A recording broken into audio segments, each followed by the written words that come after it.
போராளிகளுக்கும் கலை போராளிகளுக்கும் ஊடக நண்பர்களுக்கும் குறிப்பாக இந்த மாதிரி நிகழ்ச்சியில காண முடியாத முகங்கள் மனித நேயத்தின் உச்சம் மார்க்சியம்.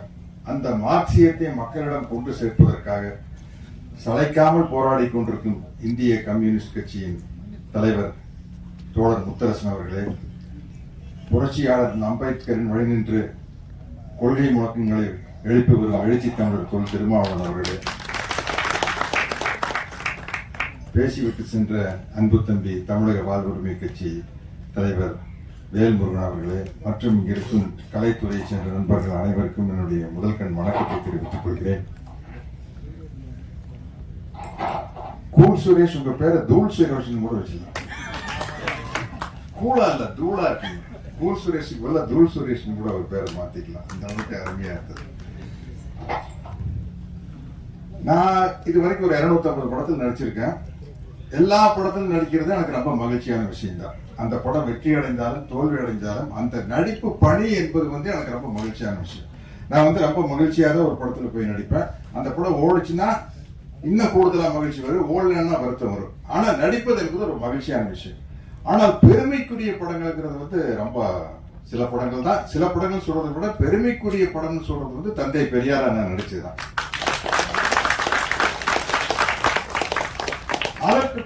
அதுக்கப்புறம் சில பெயர்களை தாங்கி நடிக்கும் போது ரொம்ப மகிழ்ச்சியா இருக்கும். அதாவது படத்து கதைக்கும் புரட்சி தலைவர் எம்ஜிஆர் அவர்களுக்கு எந்த சம்பந்தமும் இல்லை. ஆனா எம்ஜிஆர் மகன் அப்படிங்கிற படத்தில் நான் தான் எம்ஜிஆர், அந்த படத்தினுடைய கதைப்படி. அதே மாதிரி தோழர் சேகுவாரா கூட என்ன எந்த வகையிலையும் ஒப்பிட்டு பார்க்க முடியாது. அப்படிப்பட்ட ஒரு ஒப்பற்ற புரட்சியாளர் தோழர் சேகுவாராக இருக்கவே முடியாது. ஆனா அந்த பேர்ல நடிக்கிறது எனக்கு மிகப்பெரிய மகிழ்ச்சி. ஏற்கனவே யாரோ சொன்னாங்க தோழர் சேகுவாருடைய கெட்டப் நான் நடிச்சிருக்கேன். புரட்சிக்காரன் அப்படின்னு ஒரு படம் நம்ம வேலு பிரபாகரன் அவர்கள் தயாரிச்ச படத்துல நான் தோழர் சேகுவார கெட்டப் நடிச்சிருக்கேன். அதேதான், புரட்சிக்காரன் படத்துல தோழர் சேகுவாரா கெட்டப் நடிச்சிருக்கு. இந்த தோழர் சேகுவாரா அப்படிங்கிற டைட்டில் நடிக்கிறது எனக்கு ரொம்ப சந்தோஷமான ஒரு பெருமையான விஷயம்.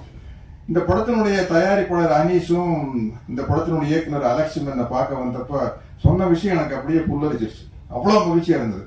இந்த கதையை எழுச்சி தமிழர் தம்பி திருமாகிட்டையும் திராவிடர் கழக தமிழர் தலைவர் ஆசிரியர் வீராணையா கிட்டையும் போய் கதையை சொல்லி இதுல இந்த தோழர் சேகுவாராங்கிற டைட்டில் ரோல் அந்த படத்தை இந்த காலேஜினுடைய ப்ரொஃபஸரா நடிக்கிறதுக்கு யார் இருந்தா சரியா இருக்கீங்களா, தம்பியும் சரி ஐயாவும் சரி சத்யராஜ் தான் கரெக்டாங்க.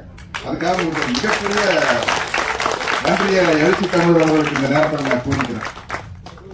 ஏன்னா அது நடிப்பா இருக்காது, அது உள்ளார்ந்து வர்ற ஒரு செயலா இருக்கு. அப்படிங்கிறதுனால என்ன சொன்னது எனக்கு ரொம்ப மகிழ்ச்சியாக ரொம்ப பெருமையாக இருந்தது. எனக்கு இவங்க இந்த சென்சார்ல வெட்டப்பட்ட காட்சிகளை எல்லாம் இங்க போட்டு காட்டினாங்க. இந்த எல்லா காட்சியும் படத்தில் இருக்குது, ஆனா வசனங்கள் வேற.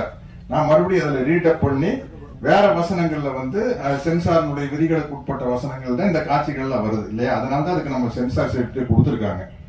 அதனால அத இந்த படம் செப்டம்பர் 20ஆம் தேதி வெளியாகிறதுல ஏதாச்சும் தடங்கள் வந்துடுமோன்னு விநியோகஸ்தர்களோ திரையரங்கு உரிமையாளர்களோ பயப்பட வேண்டிய அவசியம் இல்லை. சென்சார்ல என்ன சொன்னாங்களோ அதை மாற்றி பண்ணியாச்சு இல்லையா.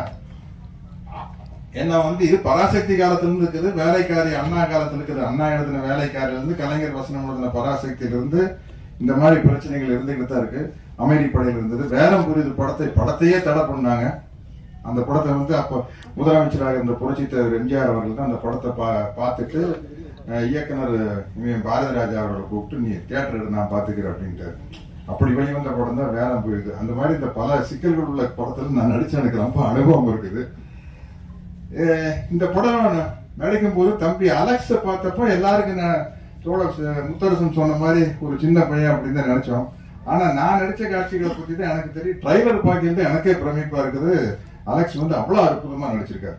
அவ்வளவு அருமையா அவ்வளவு ஆக்ரோஷமா சண்டை காட்சிகள்ல அதாவது தன்னுடைய வாழ்க்கையில இந்த பாதிப்புகள் எல்லாம் நடந்திருக்குது.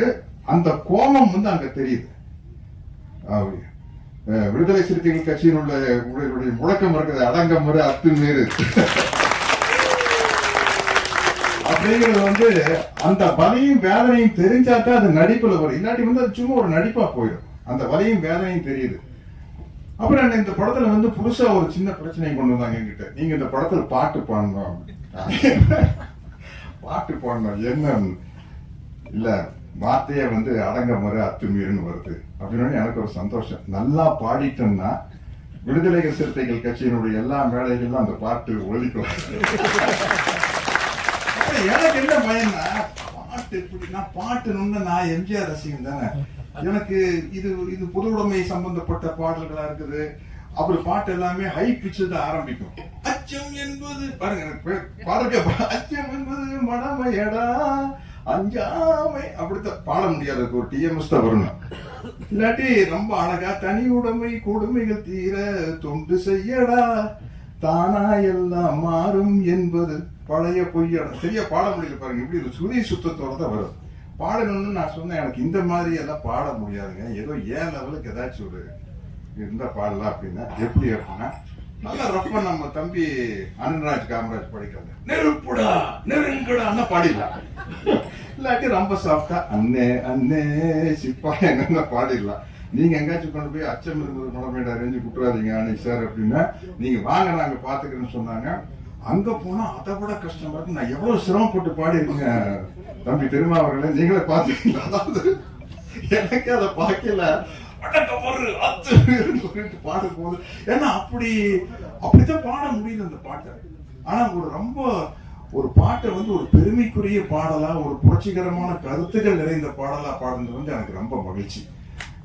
எனக்கு அந்த பாடல ஒரே ஒரு குறைதான் இருந்தது. இதையெல்லாம் இந்த அக்கிரமங்கள் நடக்கும் போது வருவான் புரட்சி தமிழன்னு என்ன காட்டுறாங்க. நான் தான் ஒரு புரட்சி தமிழ் இல்ல, தமிழன். புரட்சி தமிழன் கிடையாது. அந்த புரட்சி தமிழன்கிற பட்டம் இங்க தோழர் முத்தரசன் அவர்கள் விரும்பினாத விரும்பாட்டியை பொருந்தும், எழுச்சி தமிழருக்கும் பொருந்தும், தம்பி வேல்முருகனுக்கு பொருந்தும். பட் அது வேற எங்கேயும் போயிடுச்சுன்னு நினைக்கிறேன். இன்னும் இருற மாதிரி. சரி பரவாயில்ல, என்ன அது என்ன அதனால ஒன்றும் பரவாயில்ல, அது ஒரு மகிழ்ச்சியான விஷயம் தான். ஏன்னா இது இந்த படத்துக்கு வந்து இந்த மாதிரி படங்கள் ஓடும்போது ஒரு பெரிய சமூக மாற்றம் ஏற்படும். அது காரணம் வந்து நீங்க பராசக்தியிலிருந்து பார்த்துக்கிட்டு இருக்கீங்க. பராசக்தியிலிருந்து நாரோடி மன்னன் வரைக்கும் வேடம் புரியுது, அமைதிப்படை எல்லாம் வந்து இந்த சமூக மாற்றத்துக்கு மிக முக்கியமான படங்கள். அந்த மாதிரி படங்கள் இப்ப நிறைய வர ஆரம்பிச்சிருச்சு. தம்பி பா ரஞ்சித்துடைய படங்கள், மாரி செல்வராஜ் படங்கள், வெற்றிமாறனுடைய படங்கள், அதெல்லாம் வந்து பிரமாணமான சமூக கருத்துக்களை கொண்டு வராங்க. அந்த வகையில் இந்த படம் வந்து இதுல வந்து என்னதான் சென்சார் வெட்டி இருந்தாலும், இந்த வசனங்களை மாற்றி இருந்தாலும் சொல்ல வேண்டிய கருத்துக்கள் மக்கள் கிட்ட போய்ச்சேரு அப்படிங்கிற மாதிரி இருக்குது.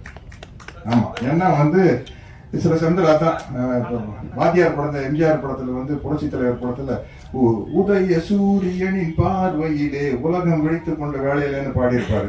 அதை சென்சார்ல வந்து உதய சூரியன் சொல்ல முடியாது, சொல்லக்கூடாது, அது வந்து திமுகனுடைய சின்னம்னு அதை சென்சார்ல கட் பண்ணி உதய சூரியனை புதிய சூரியன் மாட்டியிருப்பாங்க. இருந்தாலும் மக்கள் மனசுல, எங்க மனசுல எல்லாம் உதய சூரியன் போய்தான் பதிஞ்சது. மேடையில் முழங்கு அறிஞர் அண்ணா பொண்ணு பெற்றால் தான் பிள்ளையால நல்ல நல்ல பிள்ளைகளை நம்பி இந்த நாடே இருக்கு தம்பியில பாடியிருப்பாரு. அதை மேடையில் முழங்கு அறிஞர் அண்ணாங்கிற வார்த்தையை மாற்றி மேடையில் முழங்கு திருவிக்கா போல்னு சொல்லியிருப்பாங்க. இருந்தாலும் படம் பார்க்கல தெளிவா தலைவருக்கு ஒரு க்ளோஸ்அப் வச்சு அந்த வார்த்தைகள் வரும்போது அறிஞர் அண்ணாங்கிற வார்த்தை தான் மனசுல போய் படி. அதனால வந்து இந்த படத்துல வந்து எல்லா விதமான சட்ட சிக்கலையும் தீர்த்து சென்சார் சர்டிஃபிகேட் வாங்கி செப்டம்பர் 20 இந்த படம் வருது. அதனால வந்து இப்படிப்பட்ட ஒரு துணிச்சலான ஒரு கொள்கை கூட்டம் சினிமாவுக்கு வரணும், தொடர்ந்து வந்துகிட்டே இருக்கணும். ஏன்னா வந்து சினிமாங்கிறது ஒரு கலை அம்சம், பொழுதுபோக்கு அம்சமா இருந்தாலும் கூட ரஷ்யாவின் புரட்சியாளர் தோழர் லெனின் முதற்கொண்டு கலை வடிவத்தை ஆதரிச்சிருக்கிறாங்க. கலை வடிவத்தின் மூலமாக ஒரு புரட்சி மக்களிடம் மிக தெளிவாக மிகச் சிறப்பாக சென்றடையும் என்பதில் ஆணித்தனமான நம்பிக்கை கள போராளிகளுக்கு இருக்குது. அதற்கு துணை நின்ற தம்பி அனீஸ் அவர்களுக்கும் அலெக்ஸ் அவர்களுக்கும் என்னுடைய மனமார்ந்த வாழ்த்துக்களை கூறிக்கொண்டு விடைபெறுகிறேன். நன்றி.